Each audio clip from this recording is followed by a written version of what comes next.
Hello friends, Satyanarayan Tagore institute में आप सभी का स्वागत है। तो आज के लेक्चर में हम पढ़ेंगे राज्य के नीति निर्देशक तत्वों को। पिछले जो हमारे लेक्चर थे उनमें हमने मौलिक अधिकारों को क्या कर लिया था, कंप्लीट कर लिया था। तो आज हम पढ़ेंगे राज्य के नीति निर्देशक तत्व। ये नया टॉपिक है, ये भी इम्पोर्टेंट टॉपिक है, यहाँ से भी क्वेश्चन देखने को मिलते हैं। और चलिए शुरुआत करते हैं इस लेक्चर की। यदि ये वीडियो आपको अच्छी लगती है तो वीडियो को लाइक कीजिएगा, शेयर कीजिएगा, कमेंट कीजिएगा, साथ ही हमारे चैनल को सब्सक्राइब कीजिएगा। तो चलिए स्टार्ट करते हैं। तो नीति निर्देशक तत्वों को हमें पढ़ना है, ठीक है। तो भाग 4 जो है संविधान का, भाग 4 में क्या है, नीति निर्देशक तत्व दिए हुए हैं। आर्टिकल 36 से आर्टिकल 51 तक नीति निर्देशक तत्वों की बात कही गई है। एमपीपीएससी का जैसा कि पूछने का तरीका होता है क्वेश्चन का, ठीक है। तो आप एक एक चीज़ को अच्छे तरीके से ध्यान रखना कि कौन से भाग में है। भाग 4 में क्या है, नीति निर्देशक तत्व हैं, ठीक है ना। और अनुच्छेद 36 से 51 तक इनकी बात कही गई है, ठीक है ना। तो आर्टिकल 36 से 51 तक क्या है, नीति निर्देशक तत्व हैं, भाग 4 में है, ठीक है। तो चलो देखते हैं सबसे पहले नीति निर्देशक तत्वों को। वह तत्व या सिद्धांत जो राज्य की नीति का निर्देशन करें, अर्थात राज्य जिन सिद्धांतों को अपनी शासन की नीति का आधार बनाते हैं उन्हीं को नीति निर्देशक तत्व कहते हैं, ठीक है। तो नीति निर्देशक तत्व क्या है, नीति निर्देशक तत्व जो है, जैसा कि उसके नाम से स्पष्ट हो रहा है, राज्य के नीति निर्देशक तत्व। इसका मतलब है जो राज्य की नीति है उसका निर्देशन करने वाले तत्व हैं ये। मतलब राज्य अपनी नीतियों को किस प्रकार से सेट करे, राज्य अपनी नीतियों को किस प्रकार से बनाए, उसका जो तत्व निर्देशन कर रहे हैं उसको बोलते हैं नीति निर्देशक तत्व। तो नीति निर्देशक तत्व क्या है, भाग 4 में है। और सामान्यतः नीति निर्देशक तत्व क्या है, एक प्रकार से देखा है तो राज्य के लिए कर्तव्य हैं, ठीक है ना। नागरिकों के लिए मौलिक कर्तव्य भाग 4 काम है, ठीक है ना। राज्य के लिए, राज्य मतलब सरकार, केंद्र सरकार या राज्य सरकार, ठीक है ना, उनके लिए जो वो नीतियाँ बनाएंगे, जो वो कल्याणकारी कार्य करेंगे, उनके कर्तव्य हैं, समझ लो ये। उनके लिए ये मार्गदर्शन है कि इन तत्वों का अनुसरण करके वो क्या कर सकते हैं, एक लोक कल्याणकारी राज्य की स्थापना कर सकते हैं नीति निर्देशक तत्व के माध्यम से। क्या, राज्य, ठीक है, क्या कर सकते हैं, लोक कल्याणकारी राज्य की स्थापना कर सकते हैं। तो ये है नीति निर्देशक तत्व, ठीक है। अब नीति निर्देशक तत्वों का उद्देश्य क्या है, तो देखो नीति निर्देशक तत्वों का उद्देश्य है लोक कल्याणकारी राज्य एवं आर्थिक सामाजिक लोकतंत्र की स्थापना करना, ठीक है ना। भारत को एक लोक कल्याणकारी राज्य बनाना। लोक कल्याणकारी राज्य का मतलब है कि भारत के नागरिकों को शिक्षा हो गई, स्वास्थ्य हो गया, खान पान हो गया, घर हो गया, जैसी बुनियादी सुविधाएं क्या हों, उपलब्ध हों, ठीक है ना, वो कहलाता है लोक कल्याणकारी राज्य। गरीबों को सब प्रकार की सुविधाएं उपलब्ध हो, ठीक है ना, तो वह है लोक कल्याणकारी राज्य। और आर्थिक और सामाजिक लोकतंत्र, ठीक है ना, ना ही आर्थिक आधार पर किसी के साथ भेदभाव किया जाए, ना ही सामाजिक आधार पर किसी के साथ भेदभाव किया जाए, ठीक है। और सभी को समान रूप से जो आर्थिक वो हैं अवसर हैं, जो आर्थिक अवसर हैं, आर्थिक आज़ादी है वो मिले, ये सब आर्थिक और सामाजिक लोकतंत्र है, ठीक है ना। तो लोक कल्याणकारी राज्य एवं आर्थिक सामाजिक लोकतंत्र की स्थापना करना क्या है, नीति निर्देशक तत्वों के उद्देश्य है। फिर नीति निर्देशक तत्व कहाँ से लिए गए, ये क्वेश्चन आता है, ठीक है ना। तो स्रोत है आयरलैंड। जब मैंने आपको संविधान के स्रोत पढ़ाए थे उसमें भी मैंने आपको पढ़ाया था कि नीति निर्देशक तत्व जो है वो आयरलैंड से लिए गए। आगे बढ़ते हैं, हम देखते हैं नीति निर्देशक तत्वों की कुछ विशेषताएं। तो देख लो नीति निर्देशक तत्व क्या है। तो राज्य के लिए क्या है, सकारात्मक प्रगति के नियम है। सकारात्मक प्रगति के लिए क्यों क्यों है, क्योंकि राज्य इनका अनुसरण करके क्या कर सकता है, अपनी नीतियों का निर्माण कर सकता है, ठीक है। वैधानिक शक्ति प्राप्त नहीं है, मतलब नीति निर्देशक तत्व जो है वो वाद योग्य नहीं है। मतलब यदि जो नीति निर्देशक तत्व दिए हुए हैं संविधान में, यदि सरकार उसका पालन नहीं करती है, ठीक है ना, तो आप सरकार के खिलाफ कोर्ट नहीं जा सकते, सुप्रीम कोर्ट, हाई कोर्ट नहीं जा सकते आप। तो ये मौलिक अधिकारों की तरह ये वाद योग्य नहीं है, या इनको वैधानिक शक्ति प्राप्त नहीं है। फिर अगली विशेषता क्या है नीति निर्देशक तत्व की, कि राज्य की शासन व्यवस्था में मूलभूत स्थान प्राप्त है। किसको, नीति निर्देशक तत्वों को राज्य की शासन व्यवस्था में मूलभूत स्थान प्राप्त है। राज्य का अनिवार्य कर्तव्य है कि विधि निर्माण में इनका उपयोग करे। राज्य जो भी कानून बनाता है, कोई भी नियम बनाता है, तो उसमें नीति निर्देशक तत्वों का उपयोग करे, यह राज्य का क्या है, अनिवार्य कर्तव्य है। प्रतिबंधों एवं निलंबनों से मुक्त है। मैं जब मौलिक अधिकार आपको पढ़ा रहा था तो मैंने बताया था आपको कि मौलिक अधिकारों पर क्या है, युक्तियुक्त निबंधन लग सकता है। आपातकाल की स्थिति में सारे मौलिक अधिकार क्या होते हैं, निलंबित हो जाते हैं, आर्टिकल 20 और आर्टिकल 21 को छोड़ के। तो इस प्रकार के निलंबन और प्रतिबंध से मुक्त है नीति निर्देशक तत्व। उनका कोई भी निलंबन या जो प्रतिबंध है उनसे कोई नाता नहीं है उनका। ठीक है ना, ये हो गई इसकी विशेषताएं। फिर देख लो नीति निदेशक तत्वों की भूमिकाएं, या भूमिका नहीं तो इसके महत्व। ठीक है ना, पढ़ना है बस आपको इसके बारे में। तो देखो, यह सत्ता हस्तांतरण के बावजूद भी राजनीतिक, आर्थिक, सामाजिक और विदेश नीति की को स्थिरता प्रदान करते हैं। जो नीति निर्देशक तत्व हैं वो संविधान में दिए हुए हैं। अब यदि किसी पार्टी की कोई सरकार है, केंद्र सरकार है, ठीक है, मान लो केंद्र में किसी पार्टी की सरकार है, ठीक है ना, वो भी नीति निर्देशक तत्वों का क्या करेगी, अनुसरण करेगी। ठीक है ना, फिर कोई दूसरी पार्टी की सरकार आती है केंद्र में, वो भी नीति निर्देशक तत्वों का क्या करेगी, अनुसरण करेगी। तो क्या हुए नीति निर्देशक तत्व, क्या हुए कि सत्ता हस्तांतरण, मतलब एक पार्टी की सरकार से दूसरी पार्टी की सरकार चेंज हो रही है, उसके बावजूद भी ये क्या कर रहे हैं, राजनीतिक, आर्थिक, सामाजिक और विदेश नीति को स्थिरता प्रदान कर रहे हैं। इसका मतलब ये हुआ। दूसरा क्या है, यह नागरिकों के लिए क्या है, मौलिक अधिकारों के पूरक है, क्योंकि नीति निर्देशक तत्व उन सामाजिक, आर्थिक अधिकारों की पूर्ति करते हैं जो मौलिक अधिकारों से नहीं होती। ठीक है, अब जो मौलिक अधिकार हैं, मौलिक अधिकार में कई सारे अधिकार आपको दिए गए, लेकिन कई सारे ऐसे अधिकार हैं, सामाजिक अधिकार, आर्थिक अधिकार हो गया, जैसे समान कार्य के लिए समान वेतन हो गया, ठीक है ना, निःशुल्क विधिक सहायता प्राप्त करना हो गया। तो ऐसी जो चीज़ें हैं, जो आपके सामाजिक, आर्थिक अधिकार हैं, ये मौलिक अधिकारों में सम्मिलित नहीं हो पाए। तो क्या कर रहे हैं नीति निर्देशक तत्व, क्या कर रहे हैं, इसकी पूर्ति कर रहे हैं। ठीक है, यह नागरिकों को मौलिक अधिकारों का भली भांति आनंद उठाने हेतु उचित वातावरण की स्थापना करते हैं। ठीक है, तो इस लाइन का मतलब ये हुआ, जो मौलिक अधिकार होते हैं, ठीक ना, उनका लाभ उठाने के लिए क्या करते हैं, वातावरण की स्थापना करते हैं। कौन, नीति निर्देशक तत्व। जैसे आपने मौलिक अधिकारों में पढ़ा था कि लोक स्वास्थ्य को बनाए रखने का आपको अधिकार है। ठीक है ना, फिर नीति निर्देशक तत्व में ये चीज़ दी हुई है एक आर्टिकल में, आर्टिकल 47 में, कि सरकार क्या करेगी, लोगों के पोषाहार स्तर में वृद्धि करेगी।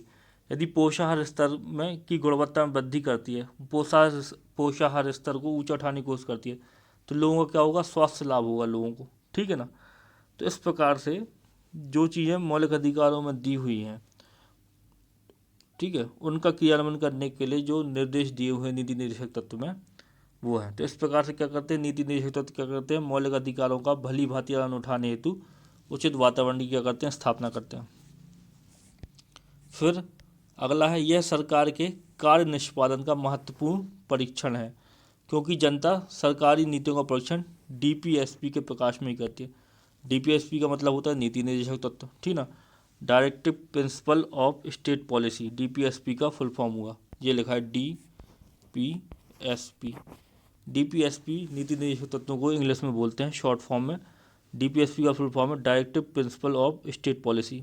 ठीक है ना, तो जो नीति निर्देशक तत्व हैं वो क्या करते हैं, किसी भी राजनीतिक दल है, ठीक है ना, या कोई भी सरकार है, उसका जो कार्य निष्पादन होता है, वो जो कार्य करती है, ठीक है ना, तो उस और जो वो नीति बनाती है उसका परीक्षण कर सकती है जनता। काय में, नीति निर्देशक तत्व के प्रकाश में किसी सरकार की नीतियों का परीक्षण कर सकती है जनता। तो ये चीज़ लिखी है यहाँ पे।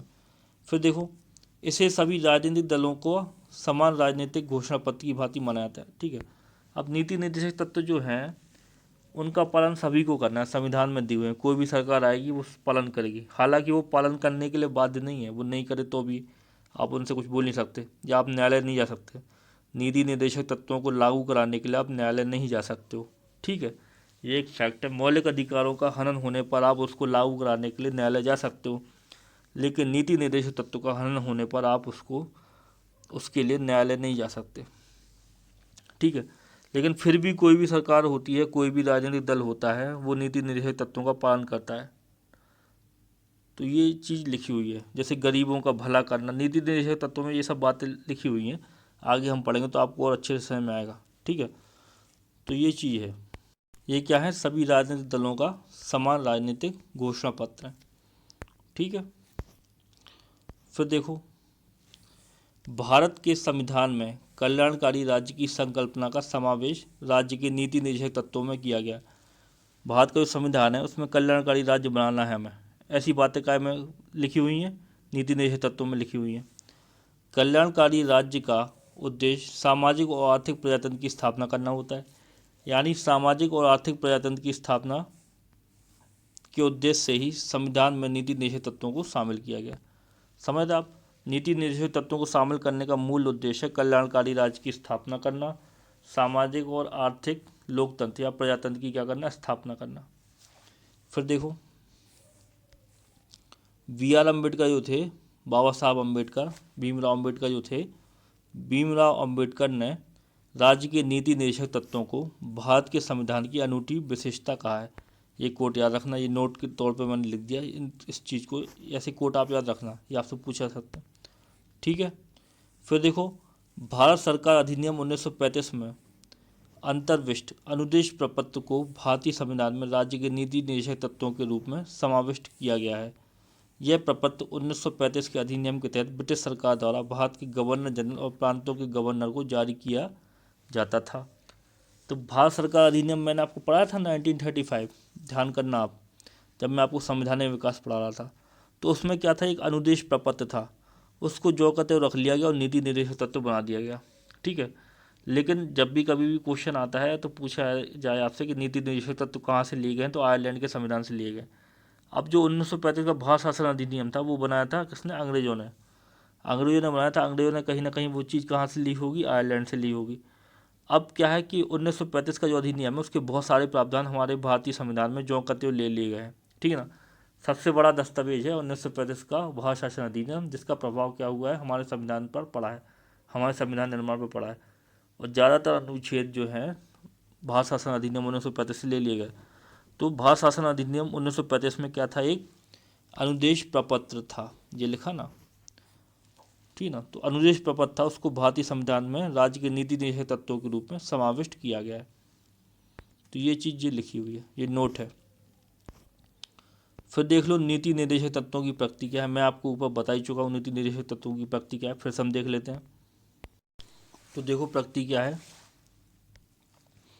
निर्देशक तत्वों की प्रकृति गैर बाध्य योग्य है, अर्थात इन निर्देशों को नहीं माने जाने पर उसे न्यायालय में चुनौती नहीं दी जा सकती, अतः राज्य इसे लागू करने के लिए बाध्य नहीं है। तो क्या है, कभी भी आपसे क्वेश्चन आए कि नीति निर्देशक तत्वों की प्रकृति कैसी है, तो उस क्वेश्चन में आपको कई सारे ऑप्शन दिए होंगे, तो उसमें आपको टिक लगा के आना गैर बाध्य योग्य है। क्या है, नीति निर्देशक तत्वों की प्रकृति क्या है, गैर बाध्य योग्य है, अर्थात इन निर्देशों को नहीं माने जाने पर उसे न्यायालय में चुनौती नहीं दी जा सकती है, अतः राज्य इसे लागू करने के लिए क्या है, बाध्य नहीं है। आप न्यायालय नहीं जा सकते हो, वो केवल एक मार्गदर्शन करने के लिए डाले हुए हैं संविधान में कि कोई भी सरकार आती है केंद्र में, राज्य में, वो इनका पालन करे, ठीक ना, उनके लिए कर्तव्य है एक प्रकार से वो, अब वो माने चाहे ना माने, जिस प्रकार से मौलिक कर्तव्य है, ठीक है। तो ये चीज़ लिखी हुई है। और कहीं कहीं आपको मिलेगा कि प्रकृति कैसी है, कई बार क्वेश्चन आएगा उसमें लिखा हुआ कि नीति निर्देशक तत्वों की प्रकृति कैसी है, ठीक है ना। तो एक तो मैंने बता दिया गैरवाद योग है, गैरवाद योग नहीं लिखा होगा तो वहाँ पे लिखा होगा गैर न्यायोचित, ठीक है ना, गैर न्यायोचित लिखा होगा वहाँ पर, ठीक है। तो उस पर टिक लगा के आना, न्यायोचित, समझ आप, तो उस पर टिक लगा के आ जाना आप गैर न्यायोचित पर। तो ये चीज़ है, ये प्रकृति है। फिर देखो आर्टिकल 37, ये भी प्रकृति के अंतर्गत हम पढ़ रहे हैं। आर्टिकल 37 के अनुसार निर्देशक तत्वों के संबंध में राज्य का यह कर्तव्य होगा कि कानून बनाने के क्रम में क्या करें, इनका ध्यान रखें। इनकी प्रकृति भले ही गैर न्यायिक है, देखो मैंने ऊपर लिखाया था ना आपको गैरवाद, अभी मैं बता रहा था वही चीज़, कहीं कहीं मिलेगा गैरवाद योग, एक ही बात है वो, या फिर गैर न्यायिक, मतलब न्यायालय नहीं जा सकते आप। तो देखो आर्टिकल 37 के अनुसार निर्देशक तत्वों के संबंध में राज्य का कर्तव्य होगा कि वह कानून बनाने के क्रम में क्या करें, इनका ध्यान रखें।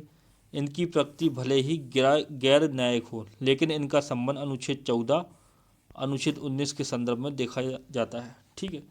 तो आर्टिकल 37 जो बोलता है कि राज्य का कर्तव्य होगा कि वह क्या, जब भी कानून बनाए, कोई विधि बनाए, कोई भी नीति बनाए, तो नीति निर्देशक तत्वों को ध्यान में रखे।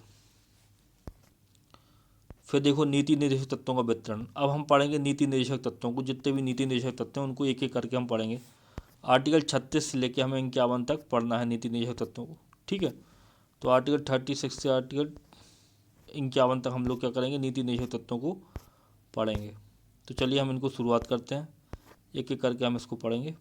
तो देखो आर्टिकल 36 क्या बोलता है, तो आर्टिकल 36 जो है नीति निर्देशक तत्वों का, उसमें क्या है, परिभाषाएं दी हुई हैं इसके अनुसार भाग 4 में राज्य का वही अर्थ होगा जो मूल अधिकारों से संबंधित भाग 3 में।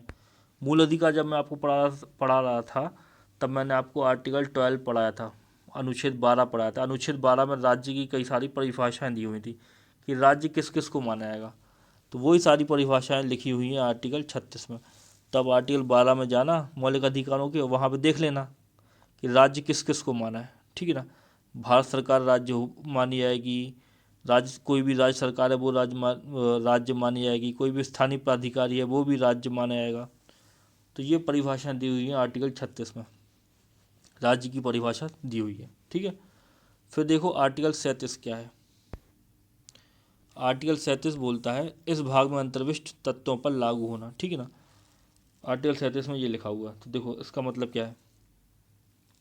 इस भाग में अंतर्विष्ट उपबंध किसी न्यायालय द्वारा प्रवर्तनीय नहीं होंगे, किंतु फिर भी इनमें अधिकथित तत्व देश के शासन में मूलभूत हैं और विधि बनाने में इन तत्वों को लागू करना राज्य का कर्तव्य होगा। ऊपर जो मैंने आपको आर्टिकल 37 पढ़ाया वही लिखा है कि ये जो नीति निर्देशक तत्व हैं वो क्या हैं, प्रवर्तनीय नहीं है किसी भी न्यायालय में।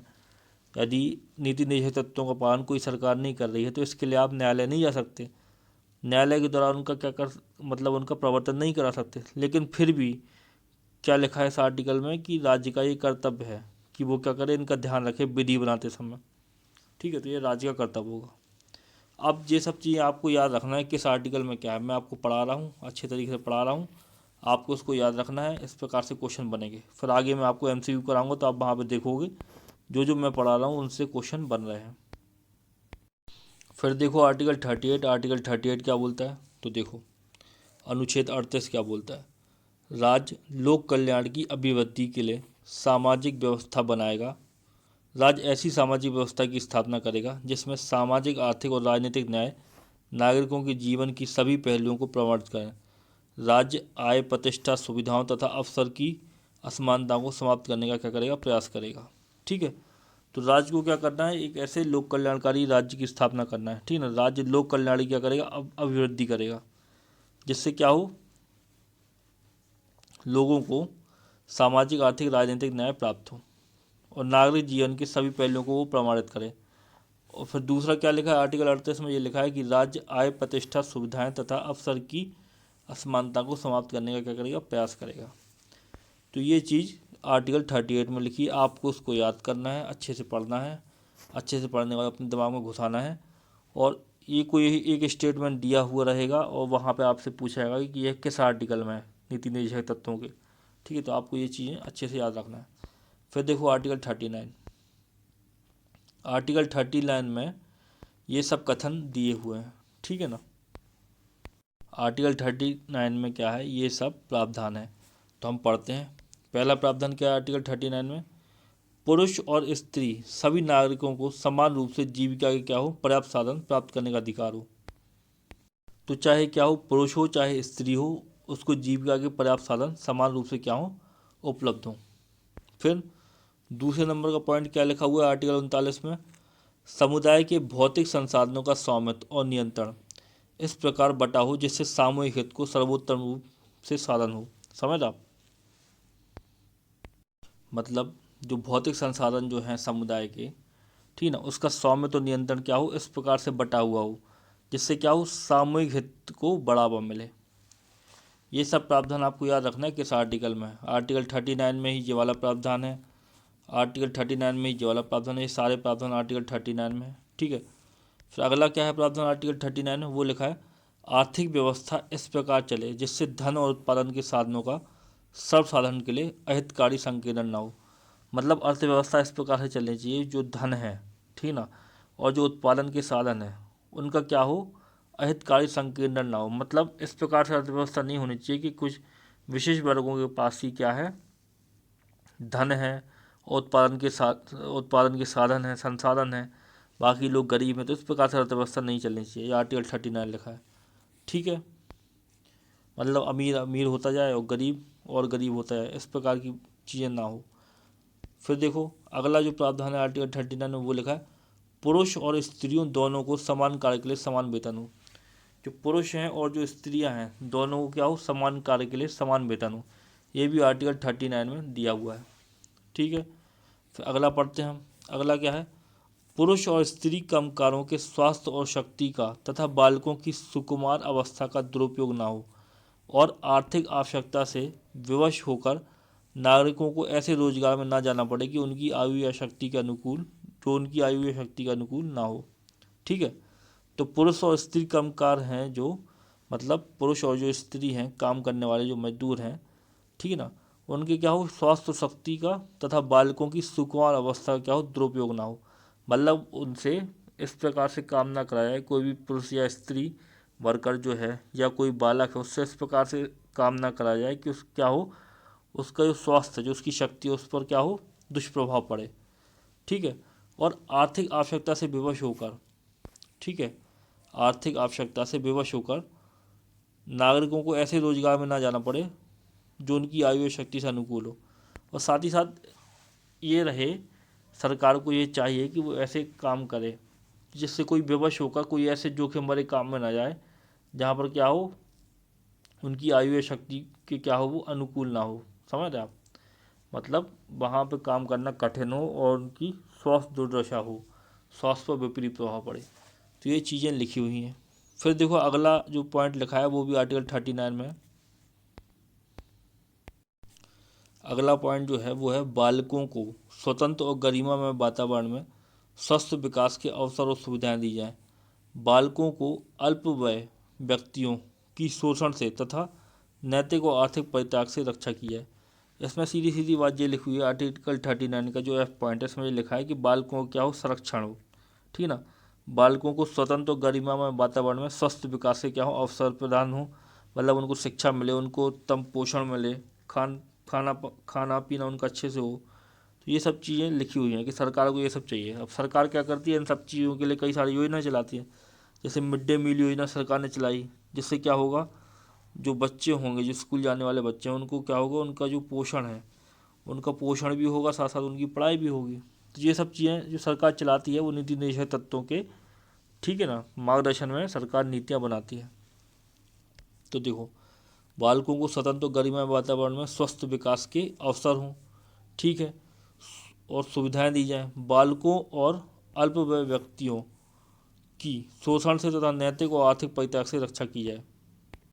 मतलब जो छोटे बच्चे हैं जो बालक हैं उनका क्या हो शोषण ना हो और नैतिक और आर्थिक परित्याग से उनकी क्या की जाए रक्षा की जाए। तो ये सब पॉइंट लिखे थे आर्टिकल 39 में। अब हम पढ़ते हैं आर्टिकल 39 का, मतलब अनुच्छेद 39 का। तो अनुच्छेद 39 का में क्या लिखा है, समान न्याय और निःशुल्क विधिक सहायता। कोई भी गरीब इंसान है उसका कोई भी केस चल रहा है कोर्ट में, तो सरकार का ये दायित्व है कि क्या करे वो उसको निःशुल्क विधिक सहायता उपलब्ध कराए। अब सरकार ने इसके लिए कई सारी विधियाँ भी बनाई हुई हैं, ठीक है ना, कई सारे प्रावधान किए हुए हैं। तो वो नीति निषेध तत्वों के अंडर में ही वो प्रावधान किए गए हैं, ठीक है ना, उनके मार्गदर्शन में ही वह प्रावधान किए गए हैं। तो देखो आर्टिकल 39 का में और क्या लिखा है, समान न्याय और निःशुल्क विधिक सहायता प्राप्त हो। तो देखो राज्य समान अवसर के आधार पर न्याय देना व निःशुल्क कानूनी सहायता उपलब्ध कराना सुनिश्चित करेगा ताकि कोई नागरिक न्याय प्राप्त करने से वंचित न रह जाए।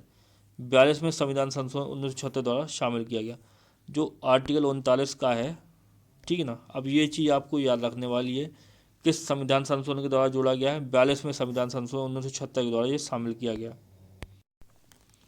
और ये बात करता है समान न्याय और निःशुल्क विधिक सहायता की। केवल इतनी पॉइंट, इतनी सी लाइन याद रखना कि समान न्याय और निःशुल्क विधिक सहायता किस आर्टिकल में दी हुई है, आर्टिकल 39 का में दी हुई है, ठीक है ना। और आर्टिकल 39 का को किस संवैधानिक संशोधन द्वारा जोड़ा गया, तो 42वें संविधान संशोधन द्वारा जोड़ा गया है। 42वां संविधान संशोधन 1976 द्वारा इसको जोड़ा गया आर्टिकल 39 का को। फिर हम देखते हैं आर्टिकल 40 या आर्टिकल 40 या अनुच्छेद 39 अनुच्छेद 40, ठीक है। तो देखो राज्य ग्राम पंचायतों का संगठन करने के लिए कदम उठाएगा और उनको ऐसी शक्तियाँ और प्राधिकार प्रदान करेगा जो उन्हें स्वायत्त शासन की इकाई के रूप में कार्य करने योग्य बनाने के लिए आवश्यकता हो, ठीक है ना। तो ग्राम पंचायतों का संगठन या ग्राम पंचायतों के गठन की बात की गई है आर्टिकल 40 में। साथ ही साथ उनको स्वायत्तता प्रदान करने की बात भी आर्टिकल 40 में की गई है या अनुच्छेद 40 में की गई है, ठीक है। तो ये हो गया अनुच्छेद 40। अब ये प्रावधान आपको याद रखना है, ठीक है, मैं आपको पढ़ा रहा हूँ, साथ साथ आपको याद रखना है कि इसमें लिखा क्या क्या है, ठीक है। ग्राम पंचायतों का गठन आपसे कभी भी पूछ ले किस अनुच्छेद में है, तो आपको याद रखना है ग्राम पंचायतों का गठन या संगठन किस अनुच्छेद में, आर्टिकल 40 में। ठीक है। फिर देखो आर्टिकल 41। आर्टिकल 41 में क्या है? आर्टिकल 41 में कुछ दशाओं में काम, शिक्षा और लोक सहायता पाने का अधिकार। ठीक है ना। तो कुछ दशाएं जो हैं उसमें क्या हो, जो देश के नागरिक हैं उनको क्या हो, काम, शिक्षा और लोक सहायता पाने का अधिकार हो। ठीक है ना। राज्य अपने, अब देखो क्या लिखा नीचे डिस्क्रिप्शन में, राज्य अपने आर्थिक सामर्थ्य और विकास की सीमाओं के भीतर काम पाने, शिक्षा पाने और बेरोजगारी, बुढ़ापा, बीमारी एवं निःशक्तता आदि की दशाओं में लोक सहायता पाने के अधिकार को प्राप्त कराने का क्या करेगा, प्रभावी प्रावधान करेगा।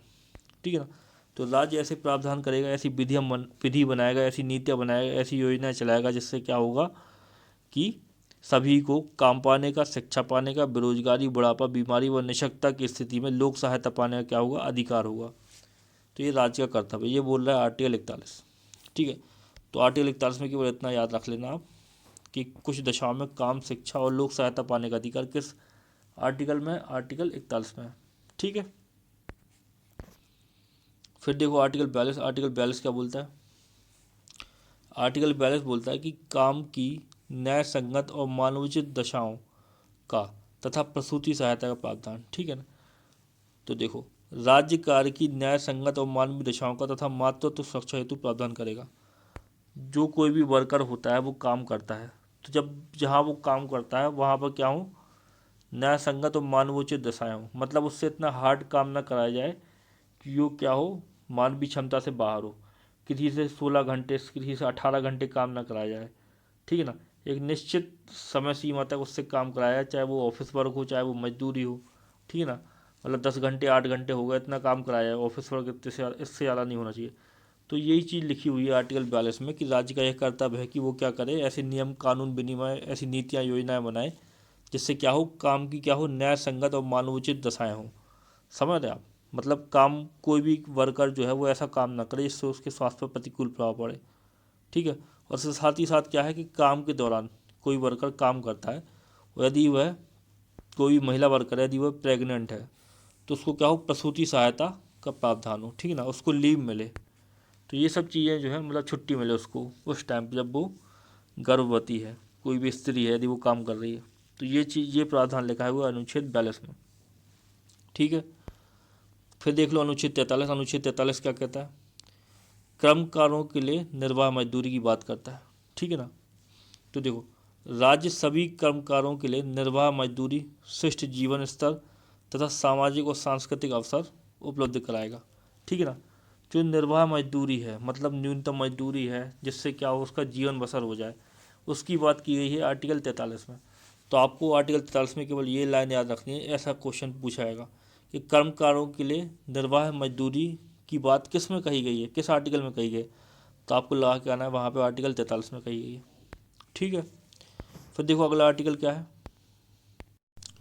आर्टिकल अगला जो है वो है आर्टिकल 43 का, मतलब अनुच्छेद 43 का। यह बोल रहा है कि उद्योगों के प्रबंधन में कर्मकारों का भाग लेना। ठीक है। तो राज्य किसी उद्योग में लगे हुए उपक्रमों अथवा संगठनों के प्रबंधन में कर्मकारों के भाग लेने के लिए कदम उठाएगा। समझ रहे आप? मतलब कोई भी उद्योग है जहाँ पे कई सारे वर्कर क्या हैं, काम कर रहे हैं। ठीक है ना। अब राज्य ऐसे प्रावधान करेगा कि जो वहाँ के वर्कर हैं, वर्करों का कोई लीडर होगा। ठीक ना। वर्करों की यूनियन होती है किसी उद्योग में। आपने कई बार पिक्चरों में देखा होगा कि क्या होती है, यूनियन होती है, जो काम करने वाले होते हैं, वर्कर होते हैं फैक्ट्री वगैरह में, वो स्ट्राइक पर चले जाते हैं, वो हड़ताल पर चले जाते हैं। ठीक है ना। तो वर्कर्स की यूनियन का जो अध्यक्ष होगा, ठीक है ना, उसको भी जब किसी उद्योग से रिलेटेड कोई बड़े निर्णय लिए जा रहे हैं तो उसको भी उसकी सूचना दी जाए, उसको भी वहाँ बैठाला जाए जहाँ पे उद्योग का प्रबंधन हो रहा है, जहाँ पे किसी उद्योग का सीईओ बैठेगा, मैनेजर बैठेगा, ठीक ना, इंजीनियर्स बैठेंगे। वहाँ पे क्या होगा, जो कर्मकार है, कर्मकारों का भी एक प्रतिनिधि होगा, मतलब वहाँ के वर्कर्स का भी एक प्रतिनिधि हो। इस प्रकार की व्यवस्था सरकार को करनी है। तो वही चीज़ें लिखी है। इतना सब आप याद रखना, मैंने केवल आपको समझाने के लिए बता दिया कि लिखा क्या है। ठीक है। तो आर्टिकल 43 का मैं लिखा क्या, आपको केवल इतना याद रखना है कि उद्योगों के प्रबंधन में कर्मकारों का भाग लेना या कर्मकारों की भूमिका। तो ये हो गया आर्टिकल 43 का। फिर देख लो आर्टिकल 43 खा क्या बोलता है? तो आर्टिकल 43 खा बोलता है सहकारी समितियों का उन्नयन। ठीक है, तो देख लो, राज्य सहकारी समितियों का स्वैच्छिक गठन, स्वायत्त संचालन, लोकतांत्रिक नियंत्रण के लिए कदम उठाएगा ताकि व्यावसायिक प्रबंधन को बढ़ावा मिले। ठीक है ना, मतलब लघु एवं कुटीर उद्योगों क्या हो बढ़ावा हो, व्यावसायिक प्रबंधन को क्या हो बढ़ावा मिले, और सहकारी समितियाँ जो है उसका क्या करेगा, राज्य स्वैच्छिक गठन, स्वायत्त संचालन और लोकतांत्रिक उनका नियंत्रण करेगा। आपको केवल इतना याद रखना है कि आर्टिकल 43 खा में क्या है, सहकारी समितियों के उन्नयन की बात की गई है। ठीक है ना, क्या की बात की गई आर्टिकल 43 खा में, सहकारी समितियों के उन्नयन की, आपको इतना याद रखना है। फिर आर्टिकल 44 क्या है? आर्टिकल 44 मोस्ट इंपॉर्टेंट आर्टिकल है। ठीक है ना, हाल ही में बहुत चर्चा में रहा आर्टिकल 44। ये आपसे क्वेश्चन आपके प्रीलिम्स में आ सकता है कि आर्टिकल 44 में क्या है। 44 जो है वो बोलता है एक समान नागरिक संहिता, मतलब देश के सभी नागरिकों के लिए क्या हो, एक समान नागरिक संहिता हो। ठीक है ना, इसी को बोलते हैं uniform civil code. Uniform civil code का मुद्दा हाल ही में बहुत ज़्यादा गर्म रहा। ठीक है, गोवा जो एकमात्र ऐसा राज्य है जहाँ पर क्या है, यूनिफॉर्म सिविल कोड लागू है।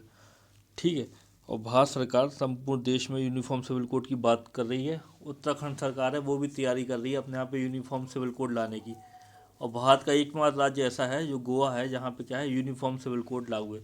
यूनिफॉर्म सिविल कोड लागू होने से क्या होगा, जो शादी हो गई, विवाह हो गया, मतलब शादी विवाह एक ही चीज़, शादी विवाह, तलाक, बच्चा गोद लेने से संबंधित जो कानून है वो सभी धर्मों के लिए एक समान हो जाएंगे। मतलब देश के सभी नागरिकों के लिए तलाक, विवाह, ठीक है ना, बच्चा गोद लेने, ये सब कानून क्या होंगे, संपत्ति के कानून, ये सब क्या होंगे, सभी नागरिक, सभी धर्मों के लोगों के लिए समान हो जाएंगे। अभी क्या है हमारे देश में अलग अलग धर्म के अलग अलग पर्सनल लॉ हैं। जैसे मुस्लिम पर्सनल लॉ हो गया, सिख पर्सनल लॉ हो गया, पारसी पर्सनल लॉ हो गया, ये सब समाप्त हो जाएंगे और सभी के लिए एक से लॉ आ जाएंगे। तो इसको बोलते हैं यूनिफॉर्म सिविल कोड। और यूनिफॉर्म सिविल कोड जो है आर्टिकल 44 के तहत नीति निर्देशक तत्वों में दिया हुआ है। तो ये इंपॉर्टेंट आर्टिकल है, इसको आप याद रखना। ये आपसे क्वेश्चन में बिल्कुल पूछेंगे इस बार, बोलो। ठीक है ना, एमपीपीएससी पूछेगा ये चीज़, तो ये मोस्ट इम्पॉर्टेंट है, इसको याद रखना।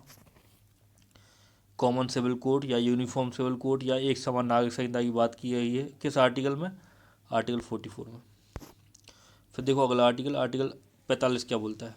तो देखो अनुच्छेद 45 क्या बोलता है, प्रारंभिक शैशवावस्था की देखरेख 6 वर्ष से कम आयु के बालकों की शिक्षा का प्रावधान। ठीक है ना, मैंने आपको जब पढ़ा रहा था शिक्षा का अधिकार, पढ़ा रहा था मौलिक अधिकार, तो मैंने आपको बताया था कि 86 कॉन्स्टिट्यूशनल अमेंडमेंट 2002 द्वारा या 86वें संविधान संशोधन अधिनियम 2002 द्वारा क्या किया गया, शिक्षा का अधिकार आर्टिकल 21 का जोड़ा गया मौलिक अधिकार के रूप में।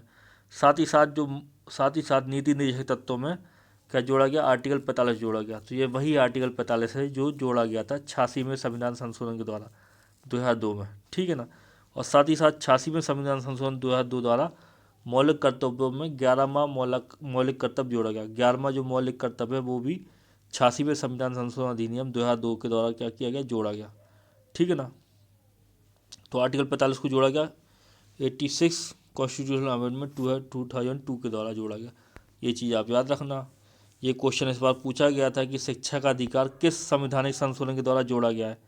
ये क्वेश्चन इसी बार के प्रीलिम्स में आया, इसी बार के जो आपका पेपर है, ठीक है ना, उसमें आया हुआ है एमपीपीएससी के ये क्वेश्चन कि शिक्षा का अधिकार किस संवैधानिक संशोधन के द्वारा जोड़ा गया। तो 86वें संविधान संशोधन 2002 के द्वारा जोड़ा गया। तो ऐसे क्वेश्चन आते हैं।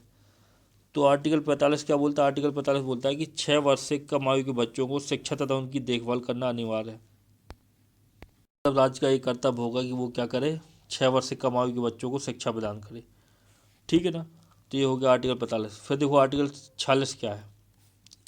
आर्टिकल 46 बोलता है अनुसूचित जातियों, अनुसूचित जनजातियों और अन्य दुर्बल वर्गों के शिक्षा और अर्थ संबंधी हितों की अभिवृद्धि। ठीक ना, राज्य अनुसूचित जाति एवं जनजाति और समाज के कमजोर वर्गों के शैक्षणिक एवं आर्थिक हितों को प्रोत्साहन और सामाजिक अन्याय एवं शोषण से सुरक्षा करेगा।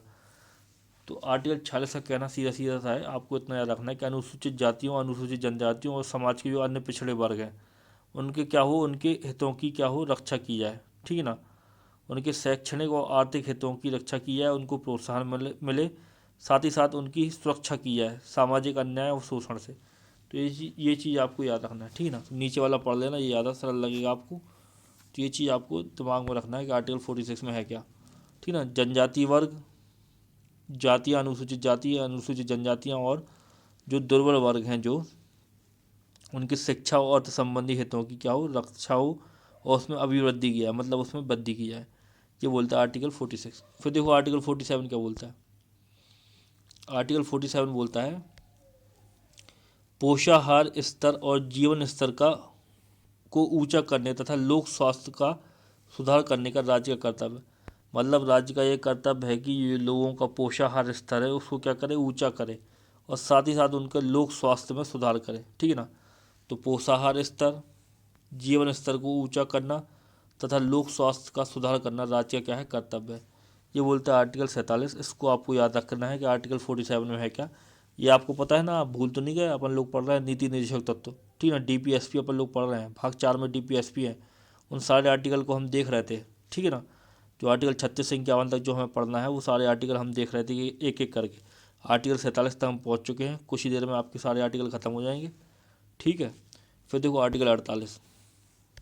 आर्टिकल 48 क्या बोलता है। आर्टिकल 48 बोलता है कृषि और पशुपालन का संगठन।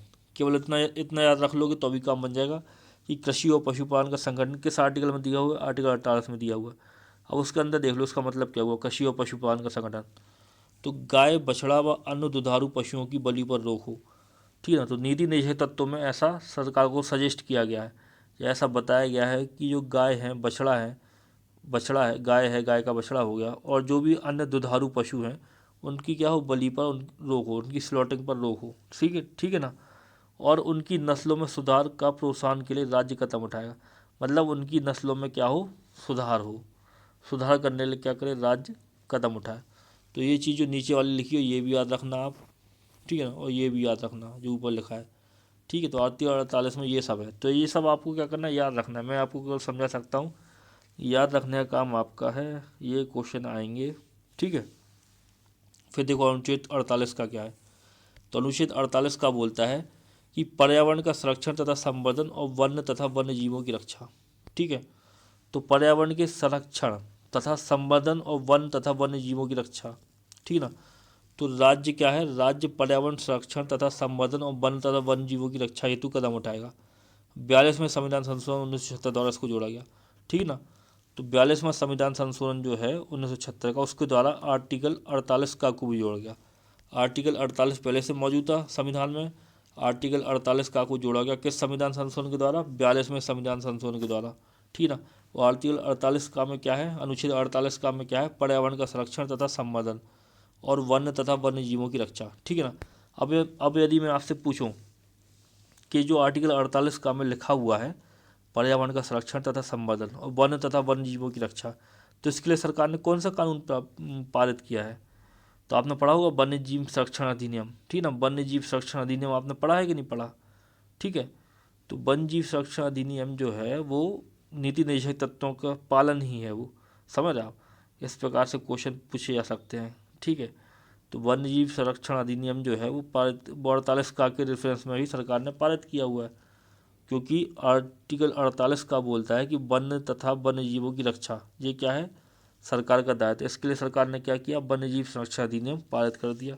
सरकार नहीं भी करती तो भी कोई दिक्कत नहीं है, ठीक है, लेकिन सरकार ने किया, क्योंकि सारी सरकारें नीति देशक तत्वों के अनुसार क्या करती हैं, काम करती हैं, ठीक है।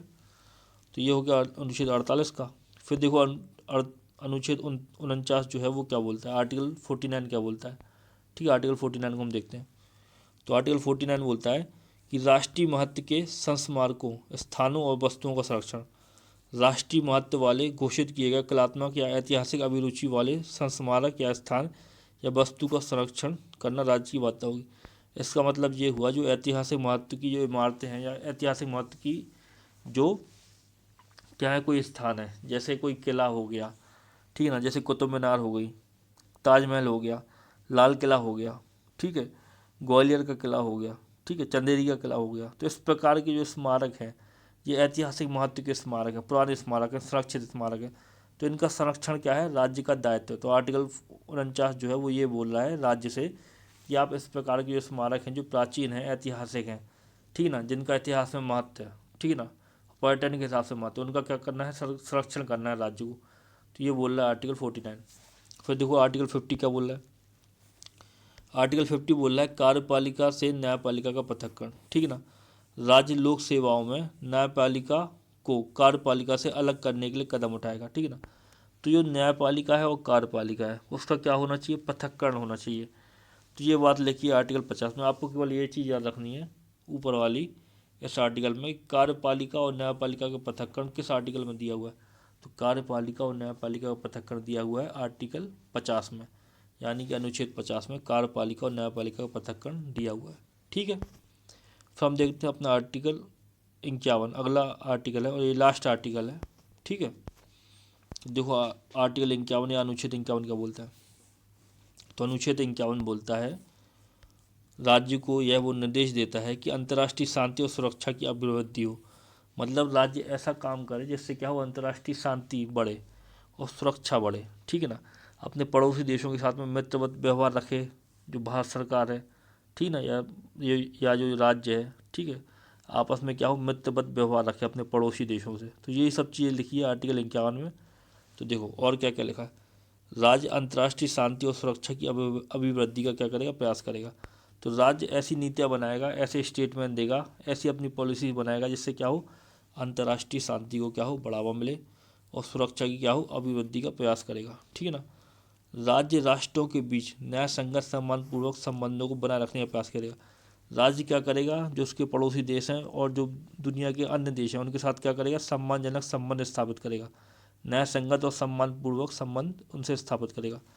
राज्य संगठित लोगों के एक दूसरे से व्यवहार में अंतर्राष्ट्रीय विधि और संधि बाध्यताओं के प्रति आदर बढ़ाने का प्रयास करेगा, ठीक ना।